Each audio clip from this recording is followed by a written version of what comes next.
بری ہے۔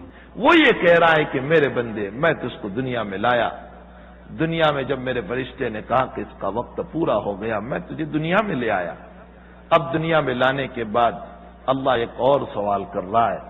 اللہ کہہ رہا ہے میرے بندے جب تو دنیا میں آیا تو نہ تجھے کھانے کا پتہ، نہ پینے کا پتہ، نہ ابا کا پتہ، نہ امی کا پتہ، نہ اسکول میں گیا، نہ مدرسے میں گیا، تو کہیں نہیں گیا۔ پھر میرے بندے تجھے آتے ہی 2 گھنٹے میں کھانے کا طریقہ کس نے سکھا دیا؟ اللہ سوال کر رہا ہے تجھے دنیا میں آتے ہی کھانے کا طریقہ کس نے سکھا دیا؟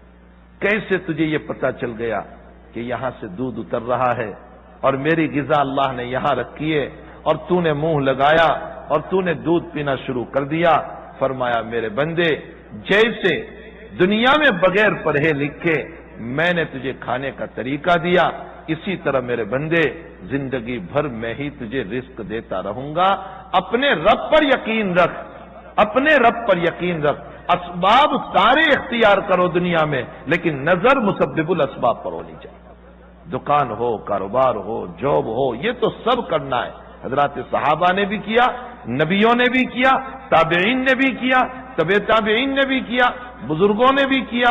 حلال روزی کے لیے انسان کو چلنا چاہیے۔ فانتشروا فی الارض وابتغوا من فضل اللہ، چلو زمین میں اور اللہ کے رزق کو تلاش کرو، لیکن نظر اللہ کی ذات پر ہونی چاہیے۔ کاروبار کے پیچھے اللہ کی ذات، جاب کے پیچھے اللہ کی ذات، دکان کے پیچھے اللہ کی ذات، اولاد کے پیچھے اللہ کی ذات، تمام چیزوں میں اللہ ہی کی ذات کار فرما ہے۔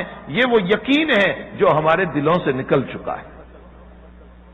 یہ مسبب الاسباب سے ہونے کا یقین جو ہے نا، یہی ہمارے دلوں سے نکل چکا ہے۔